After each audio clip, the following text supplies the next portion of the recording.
እንዴት ሰነበታችሁ ውድ ተመልካቾቻችን።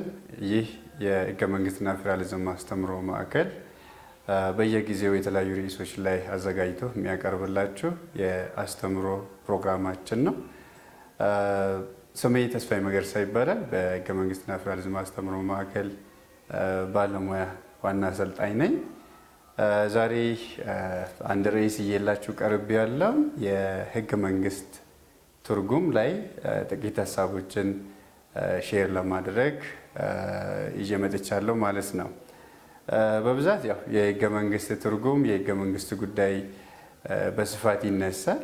በተለያየ ሀገርም ሕገ መንግስት ያላቸው ሀገራት የሕገ መንግስት ትርጉም ከጽንሰ ሀሳቡ ጀምሮ እስከ አተረጓጎም ስርዓት ድረስ የራሱ ሳይንሳዊ ሂደቶች ስላሉት እንዲሁም ደግሞ ህጋዊ የሆኑ ሕገ መንግስታዊ ራሱ ደግሞ ሕገ መንግስታዊ ይዘቶችም ደግሞ ሂደቶችም ስላሉት ፕሮሲጀርም ስላለው እንደገና ደግሞ ከሀገሪቷ ከምትከተለው ስርዓትም ጋር ተያይዘው ደግሞ ሕገ መንግስት የሚተረጉሙበት መንገድም ዘዴም ስርዓትም የተለያየ ስለሆነ በተለይ ደግሞ በፌዴራል ስርዓት ውስጥ ያለውን የሕገ መንግስት ትርጉም ምን ይመስላል የሚለውን እየላችሁ ቀርብ ያለውን አብራችሁን ቆዩኝ። አመሰግናለሁ። የሕገ መንግስት ትርጉም በእርግጥ ሕገ መንግስት በራሱ የተለያዩ ሁኔታዎች እንዲተረጎም ያደርጉታል። ለምሳሌ የተለያየ ማህበረሰብ ክፍል የተለያየ እይታ፣ የተለያየ አመለካከት፣ የተለያየ አስተሳሰብ እንዲሁም ደግሞ ከዓለም ፖለቲካና ኢኮኖሚ ስርዓት መለዋወጥና ማደግ መቀያየር ጋር ተያይዞ የተለያየ ማህበረሰብ ክፍል ከፖለቲካ ፓርቲ ጀምሮ እስከ ሲቪክ ማህበራት እንዲሁም ደግሞ ዜጎች የተለያየ ማህበረሰብ ክፍል የሕገ መንግስት ላይ ያለው የተለያዩ ጥያቄዎች ሊፈጠሩ ይችላሉ። አወዛጋቢ አሻሚ የሆኑ ጉዳዮች ሊነሱ ይችላሉ ማለት ነው። ስለዚህ በዚህን ሰዓት ያንን ሁኔታ ያንን አሻሚ የሆነውን ጉዳይ ያ አወዛጋቢ የሆነውን ጉዳይ ወይም ደግሞ ግልጽ ያልሆነውን ጉዳይ በተለየ እይታ ወይም ደግሞ በሌላ እይታ በሌላ ትርጉም ማየት አስፈላጊ የሚሆንበት ሁኔታ ይኖራል ማለት ነው። ስለዚህ በጊዜ ሂደት ውስጥ የሚፈጠር አንድምታ አለው። የሕገ መንግስት ትርጉም ራሱ በጊዜ ሂደት በቆይታ ውስጥ ባለው እንዲሁም ደግሞ ከትውልድ ወደ ትውልድ በሚሸጋገርበት ጊዜ ከአንድ ዓመት ወይም ደግሞ ከአንድ ዘመን ወይም ደግሞ ከአንድ ትውልድ ወደ ሌላ ትውልድም ሲሸጋገር በጊዜ ሂደት ሕገ መንግስት ላይ ትርጉም ሊያስፈልግ ይችላል ማለት ነው። እንደሚታወቀው ሕገ መንግስት ሁሉም ሕጎች በራሳቸው ሙሉ አይደሉም፣ ፍጹም አይደሉም፣ ያለቀላቸው የማይነኩ አይደሉም። ስለዚህ ሕገ መንግስትም እንደዛ ሆኖ ግን ደግሞ እንደ ማንኛውም ሕግ ደግሞ ኦርዲነሪ አይደለም።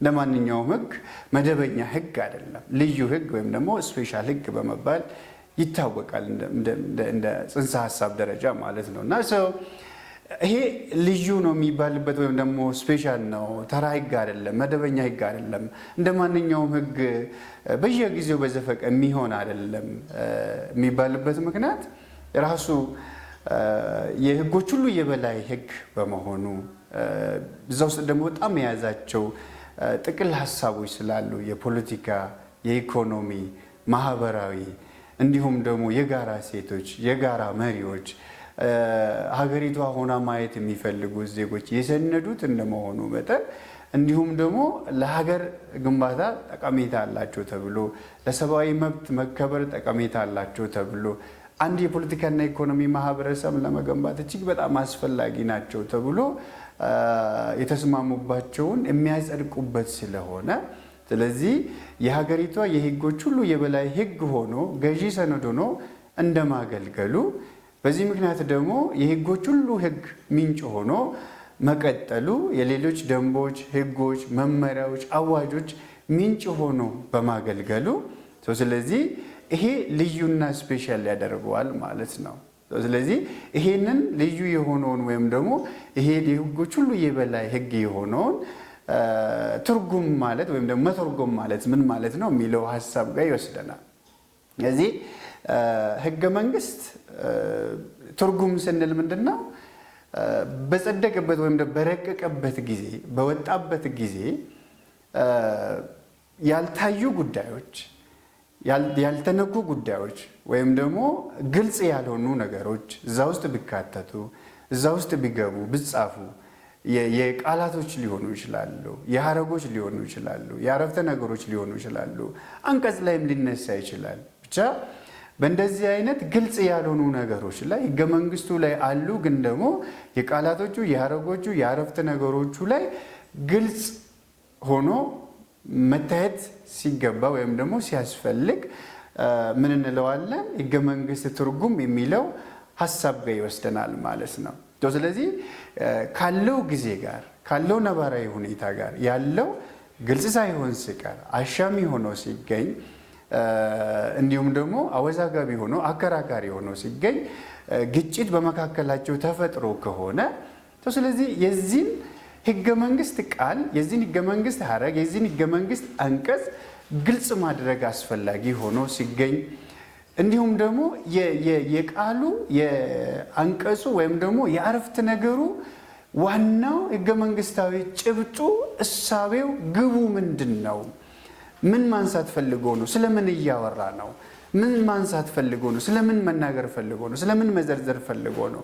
በውስጡ የያዘው ጽንሰ ሐሳብ ሕጋዊ ጭብጡ ምንድን ነው ብሎ በዝርዝር ማስቀመጥ ሲያስፈልግ ወይም ደግሞ ግልጽ አድርጎ ማስቀመጥ ሲያስፈልግ በማያሻማ መልኩ ማለት ነው የተነሳውን ጥያቄ ወይም ደግሞ አለመግባባትን ሊፈታ የሚችል የተፈጠረውን ብይታ ግልጽ ማድረግ በሚችል መልኩ ማለት ነው እንዲፈታ ወይም ደግሞ እንዲገለጽ እንዲብራራ ሲፈለግ እሱን በአጠቃላይ በዚህ ሁኔታ ለዛ መልስ የሚሰጥበት ብይን የሚሰጥበት ወይም ደግሞ ሕጋዊ ጭብጡ ይዘቱ ሁኔታው ዝርዝሩ ግልጽነቱ ወይም ደግሞ ተጨባጭ ሐሳቡ ምንድነው ተብሎ ውሳኔ የሚሰጥበት ሂደት ነው ማለት ነው። ይህንን ባጭሩ የሕገ መንግስት ትርጉም በሚለው ሐሳብ ውስጥ አጠቃለን ማስቀመጥ እንችላለን ማለት ነው።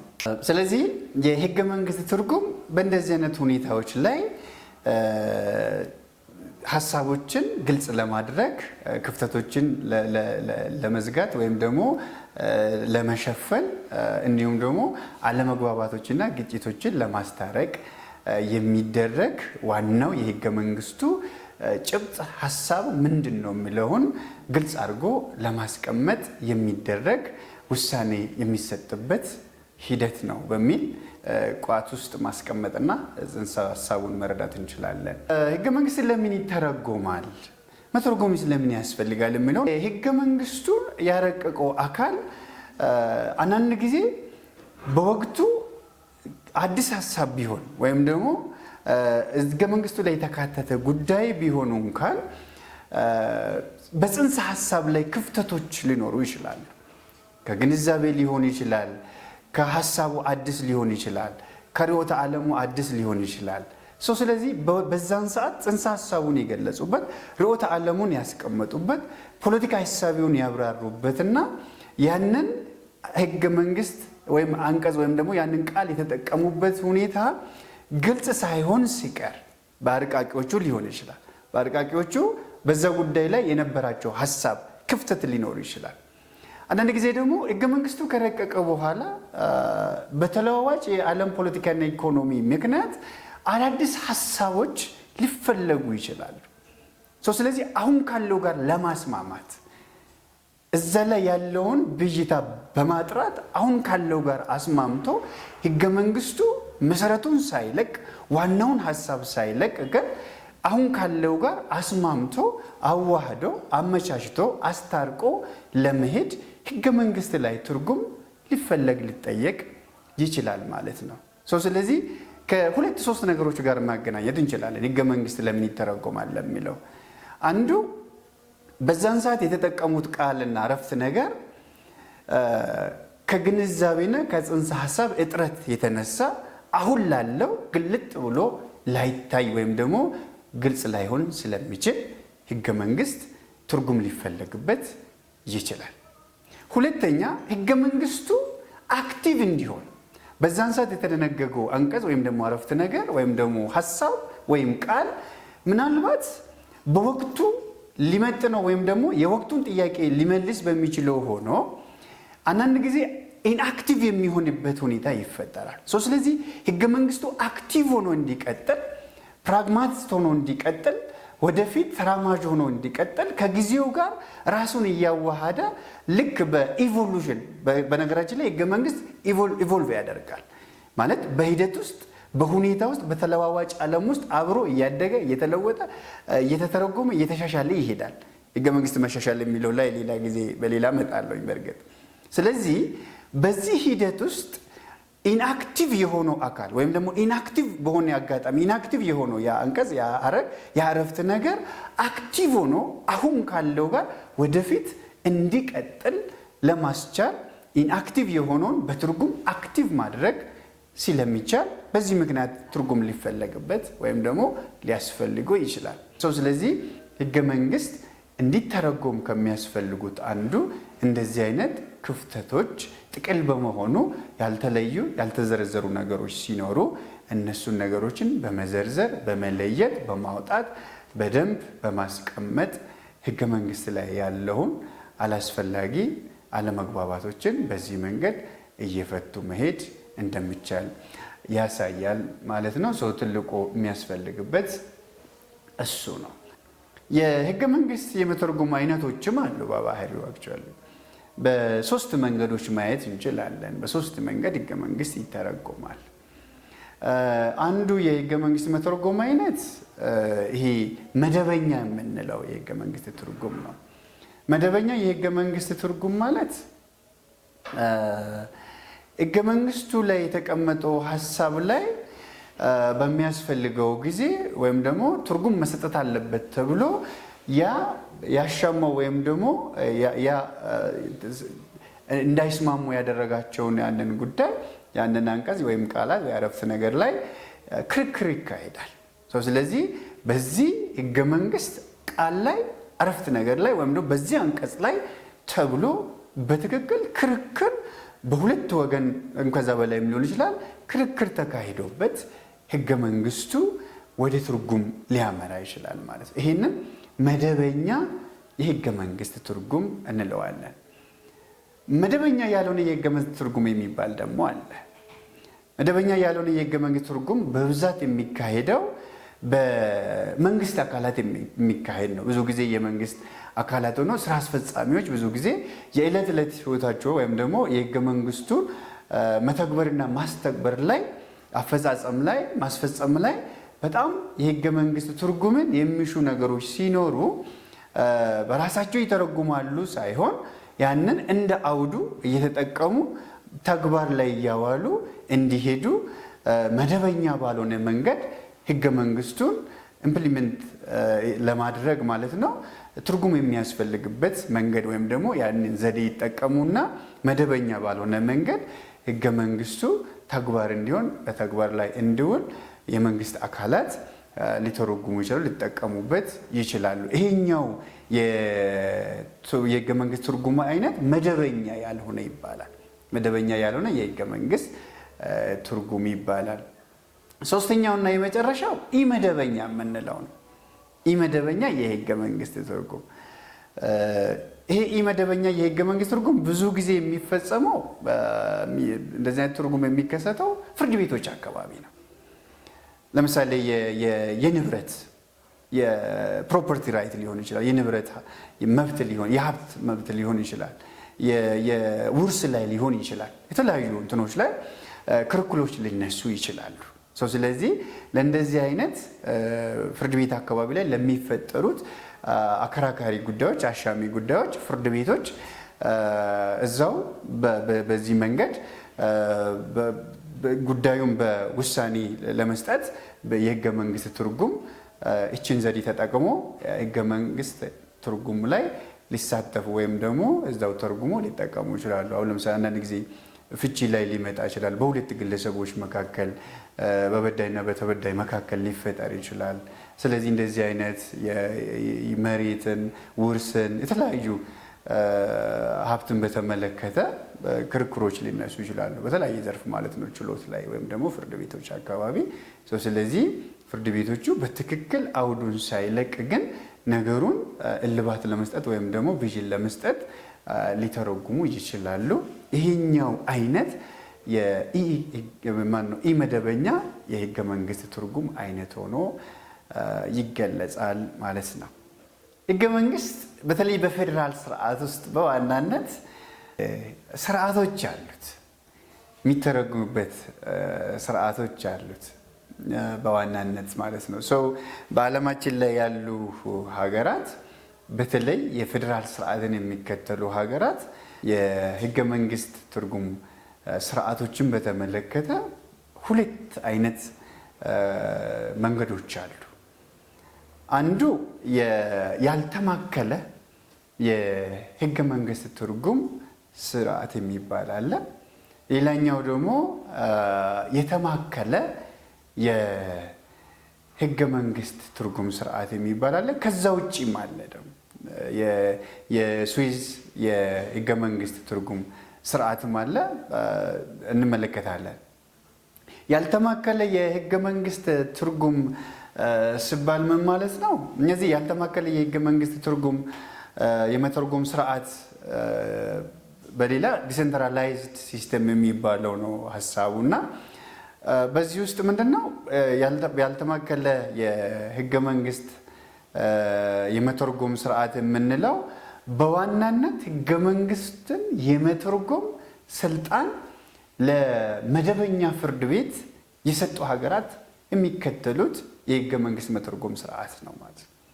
ይሄንን ለምሳሌ የነ አሜሪካን እንደወሰድን አሜሪካ፣ ህንድ፣ ካናዳ የመሳሰሉት ለመደበኛ ፍርድ ቤቶች ነው የሰጡት። ስለዚህ ከፌደራል ጀምሮ እስከ ታች ድረስ የትኛው መደበኛ ፍርድ ቤት ህገ መንግስቱን እንዲተረጎም ህገ መንግስቱ ራሱ መብት ይሰጣቸዋል። ይሄ የህገ መንግስት የመተርጎም ስርዓት አይነት ያልተማከለ የህገ መንግስት መተርጎም ስርዓት ብለን እንወስደዋለን። የተማከለ የምንለው ሀሳብ ደግሞ በሌላ የተማከለ የህገ መንግስት መተርጎም ስርዓት ሴንትራላይዝድ ሲስተም የምንለው አይነት ነው። ሴንትራላይዝድ የሆነ የተማከለ የህገ መንግስት የመተርጎም ስርዓት ይሄኛው እንደውም በብዛት ከሁለተኛ ዓለም ጦርነት በኋላ ተግባር ላይ የዋለ የህገ መንግስት መተርጎም ስርዓት ነው ይላሉ የዘርፉ ተመራማሪዎች። እና የዚህ ሀሳብ የህገ መንግስቱ እንዴት ይተረጎማል ለሚለው ለመደበኛ ፍርድ ቤት አይሰጡም። በዋናነት የተማከለ የህገ መንግስት መተርጎም ስርዓትን የሚከተሉ ሀገራት ራሱን የቻለ የህገ መንግስት ፍርድ ቤትን ያቋቁማሉ፣ ኮንስቲቱሽናል ኮርትን ያቋቁማሉ። ስለዚህ ለየት ያለ የዚህ የህገ መንግስት ፍርድ ቤትን ያቋቁሙና ለዚህ ብቻ የተቋቋመ ፍርድ ቤት የህገ መንግስት ፍርድ ቤት ወይም ደግሞ ኮንስቲቱሽናል ኮርት ተብሎ ይሰየማል፣ ይታወቃል። እሱ ፍርድ ቤት ብቻ ነው የሚተረጉመው ማለት ነው። ስለዚህ ይሄ የተማከለ የህገ መንግስት መተርጎም ስርዓት ተብሎ ይነሳል። ለምሳሌ ይህንን የሚከተሉት ሀገራት እነ ጀርመን ይህንን ስርዓት ይከተላሉ። አውስትራሊያ ይህንን ስርዓት ትከተላለች። ከአፍሪካ ደግሞ ደቡብ አፍሪካ ይህንን ስርዓት ህገ መንግስት የመተርጎም ስርዓትን ትከተላለች። ሌላኛው እንደውም ይሄ የስዊዝ ሞዴል ሁላ ይባላል። ይሄኛው ደግሞ እንደ ሶስተኛ ሊጠቀስ ይችላል፣ ግን ብዙዎቹ የተማከለ ነው ብሎ ያስቀምጣሉ። በምድብ ደረጃ ግን ደግሞ ራሱን የቻለ ሞዴል እንደሆነ ያስቀምጣሉ። ይሄኛው ደግሞ የስዊዝ ሞዴል የህገ መንግስት የመተርጎም ስርዓት በዋናነት የሚሰጠው ለፌደራል ጠቅላይ ፍርድ ቤት ብቻ፣ ፌደራል ሱፕሪም ኮርት ማለት ነው። ለፌደራል ጠቅላይ ፍርድ ቤት ብቻ ነው የተሰጠው ማለት ነው። ስለዚህ ህገ መንግስት የመተርጎሙን ስልጣን ያለው የተሰጠው ማለት ነው በዚህ በስዊዝ ሞዴል ይሄኛው ጠቅላይ ፍርድ ቤት ነው ማለት የፌደራል ጠቅላይ ፍርድ ቤት ነው መተርጎም የሚችለው ማለት ነው። እነዚህ ሀገራት እንደ ናሙና የጠቀስኳቸው የፌደራል ስርዓት የሚከተሉ ሀገራት ናቸው። ስለዚህ አንዳንዶቹ ያልተማከለን የህገ መንግስት የመተርጎምን ይከተላሉ። እንደጠቀስኳቸው መደበኛ ፍርድ ቤቶች እንዲተረጉሙ እየሰጡ ናቸው። አንዳንዶቹ ደግሞ የተማከለ ሆኖ ሴንትራላይዝድ የሆነ ህገ መንግስቱን የሚተረጉም ራሱን የቻለ የህገ መንግስት ፍርድ ቤት አቋቁሞ ኮንስቲቱሽናል ኮርቱ ብቻ እንዲተረጉም የሰጡ ናቸው። የስዊዝ ሞዴሉ ደግሞ ጠቅላይ ፍርድ ቤት ብቻ እንዲተረጉም ይሰጣል ማለት ነው። ስለዚህ እነዚህ ሶስቱን ሞዴሎችን አየን። የህገ መንግስትን የመተርጎም ሁኔታ በኢትዮጵያስ ምን ይመስላል? ማንስ ነው ህገ መንግስትን የመተርጎም ስልጣን የሰጠው? የፌዴሬሽን ሀገራት በፌዴራል ስርዓት የሚመሩ ሀገራት በጣም የሚመሳሰሉባቸው ጉዳዮች አሉ። እንዲሁም ደግሞ በጣም የሚለያዩባቸውም ደግሞ ነገሮች ይኖራሉ። እንደየሀገሩ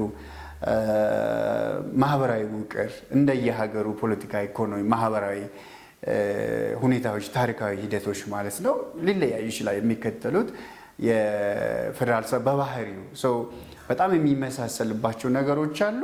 እንዲሁም ደግሞ ጥቂት የማይባሉ የሚለያዩባቸው አይነቶች ይኖራሉ። ስለዚህ ህገ መንግስትን የመተርጎም በኢትዮጵያ አንዱ ትልቁ የኢትዮጵያ የፌዴራል ስርዓት ከሌሎች ዓለም ሀገራት የፌዴራል ስርዓት ከሚከተሉ ሀገራት ይለያል የሚለው ይሄ ነው። ህገ መንግስትን የመተርጎም ስልጣን ለመደበኛ ፍርድ ቤትም አይሰጥም ህገ መንግስቱ። እንዲሁም ደግሞ ለስፔሻል ኮርትም በተለይ የህገ መንግስት ፍርድ ቤትንም አላቋቋመም። የህገ መንግስት ፍርድ ቤት ኮንስቲቱሽናል ኮርት ህገ መንግስትን የሚተረጉም ብሎ አልመሰረተም ወይም ደግሞ አላቋቋመም። እንደ ስዊዝም ደግሞ ለብቻው ብሎ ለጠቅላይ ፍርድ ቤትም አይሰጥም።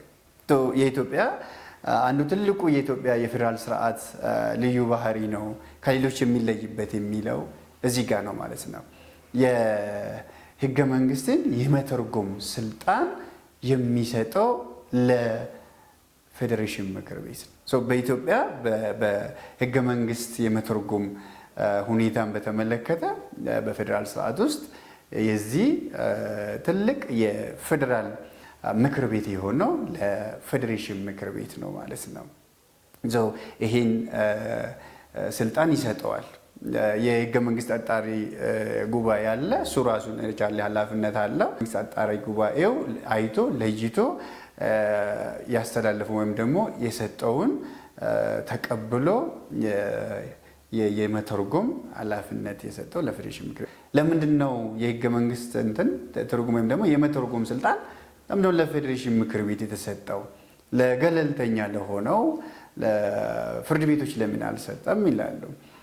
ከሞላ ጎደል እውነቱን ለመናገር የፌዴሬሽን ምክር ቤት እንደ ገለልተኛ ነው የሚቆጠረው በዚህኛው እሳቤ። በዋናነት ግን ለፌዴሬሽን ምክር ቤት የተሰጠበት ትልቁ ሀሳብ የፌዴሬሽን ምክር ቤት እንደምታወቀው የብሔር ብሔረሰቦች የሚወከሉበት ነው። ስለዚህ የፖለቲካ ውክልና ሳይሆን የብሔር ብሔረሰቦችና ህዝቦች ውክልና የተረጋገጠበት ነው። እንደምታወቀው ደግሞ የኢፌዴሪ ህገ መንግስት አብዛኛው ከመግቢያው ጀምሮ ያለው የህገ መንግስቱን ባለቤትነት ለኢትዮጵያ ብሔር ብሔረሰቦችና ህዝቦች ነው የሚሰጠው። የስልጣን ባለቤትም የኢትዮጵያ ብሔር ብሔረሰቦችና ህዝቦች ናቸው ይላል። ስለዚህ ይሄንን የህገ መንግስት የመተርጎም እሳቤው ሲታሰብ ማን ይተርጎም? እንደዚህ አይነት ህገ መንግስት መተርጎም አስፈላጊ ሆኖ ከመጣ ማን ይተርጎም ተብሎ ስታሰብ ወይም ደግሞ ሲወሰን በወቅቱ በነበረው መረዳት ይቻላል ለባለቤቱ።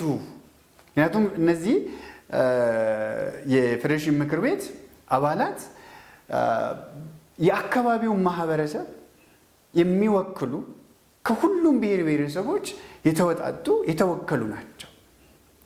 እንደምታወቀው ህገ መንግስቱ እንደሚፈቅደው አንድ ብሔር አትሊስት በአንድ ሰው በምክር ቤቱ በፌዴሬሽን ምክር ቤት ውስጥ ውክልና አለው። ከ1 ሚሊዮን በላይና ቁጥሩ በጨመረ ቁጥር ደግሞ እንደዛው ውክልናው እየጨመረ ይሄዳል ይላል። ስለዚህ የሁሉም ብሔር ብሔረሰቦችና ህዝቦች ስብስብ እንደመሆኑ ብሔር ብሔረሰቦችን የወከለ ምክር ቤት እንደመሆኑ የህገ መንግስቱ ባለቤትም ደግሞ የስልጣኑን ባለቤት የህገ መንግስቱን ባለቤት ደግሞ የብሔር ብሔረሰቦች እና ህዝቦች እንደመሆኑ ለባለቤቱ መልሶ የትኛውም አይነት ማህበራዊ እንበለው ኢኮኖሚያዊ፣ ፖለቲካዊ፣ ልማትን ባህልን፣ ቋንቋን ማንኛውም የሚነሱ ጉዳዮች ቢመጡ ከፌዴሬሽን ምክር ቤት በላይ ለሚነሳው ጉዳይ ቅርበት ያለው አይኖርም ተብሎ ይታመናል። ምክንያቱም ሁሉም የምክር ቤቱ አባላት ወክሎ የመጡት እስከታች ድረስ ማህበረሰባቸውን ነው። ስለዚህ ከመቆርቆር አንፃር፣ ፍላጎትን ከመለየት አንፃር አካባቢያቸው ላይ ያለው ማህበራዊ ሁኔታዎችን፣ አካባቢያዊ ጉዳዮችን፣ ፍላጎቶችን፣ ጥያቄዎችን፣ አወዛጋቢ ነገሮችን አጨቃጫቂ ነገሮችን ቢኖሩና የሚፈቱበት መንገድም አስፈላጊ ሆኖ ከተገኘ ያንን ህገ መንግስትን በባለቤትነት አይቶ ከአካባቢው ከሀገራዊ ጉዳዩ ከተነሳው አሻሚና አከራካሪና አወዛጋቢ ጉዳይ ጋር ትርጉም ከፈለገው ቃል ወይም ደግሞ ሀረግ ወይም ደግሞ አረፍተ ነገር ጋር አስማምቶ ለመሄድና ለማመቻቸት ከዚህ አካል ጋር የበለጠ ወይም ደግሞ ከዚህ አካል የበለጠ የተሻለ ቅርበት አለው ተብሎ የሚታመን አካል ስላልነበረ፣ ስለዚህ በዚህ ሁኔታ ለባለቤቱ እንደተሰጠ ይቆጠራል። ከቅርበት አንፃር፣ ጉዳዩን በጥልቀት ከማወቅ አንፃር የወከሉት ማህበረሰብ የአካባቢውን ብሔራቸውን ከአካባቢያቸውን ወክሎ እንደመሆኑ፣ ስለዚህ የትኛውም ከባህል ጋር ቢነሳ፣ ከቋንቋ ጋር ቢነሳ፣ ከአካባቢ ጥቅምና ፍላጎት ጋር ቢነሳ፣ ልማት ጋር ቢነሳ፣ ሌሎችም ፖሊሲዎች ጋር ቢነሳ ይሄንን በደንብ በማጤን ጉዳዩ እልባት እንዲያገኝና እንዲተረጎም ለማስቻል ከፌዴሬሽን ምክር ቤት በላይ ቅርበት ያለው የለም ተብሎ ስለሚታሰብ የብሔር ብሔረሰቦችና ህዝቦች ውክልና ስላላቸው እንደ ባለቤት ነገሩን መርምሮ እልባት ለመስጠት ቅርበት አላቸው ተብሎ ስለሚታመን በዋናነት ለፌዴሬሽን ምክር ቤት ተሰጠ ማለት ነው። በዛም በዚህም ሆኖ ህገ መንግስት እንግዲህ ሊተረጎም ይችላል ማለት ነው። ግልጽ ያሉ ነገሮች ግልጽ የሚሆኑበት የራሱ ህጋዊ አግባብነት አለው ማለት ነው። የሚያሻሙ ነገሮች፣ የሚያከራክሩ ነገሮች፣ ክፍተት ያለባቸው አንቀጾች ተለይቶ ታይቶ ተፈትሾ ተመርምሮ በዚህ ሁኔታ በዚህ ሂደት ውስጥ እልባት የሚያገኙበት ሁኔታ ይኖራል ማለት ነው። ስለዚህ ፍጹም አይደለም፣ በየጊዜው ሊተረጎም ከጊዜው ጋር እንዲሄድ የህገ መንግስት ጭብጥ ሀሳብ እየተሰጠ ግልጽ እየሆነ እየተብራራ ሊሄድ ይችላል ማለት ነው።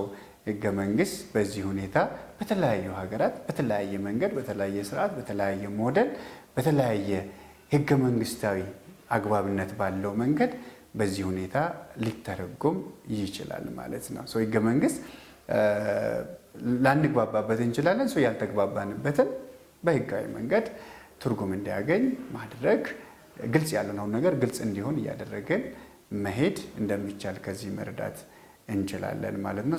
የህገ መንግስት ትርጉምን በተመለከተ ጥቂት ሀሳቦችን፣ ሰፊ ነው፣ በጣም ብዙ ነው፣ በዚህ ሁኔታ አሳጥሬ ለማስቀመጥ ሞክሬያለሁ።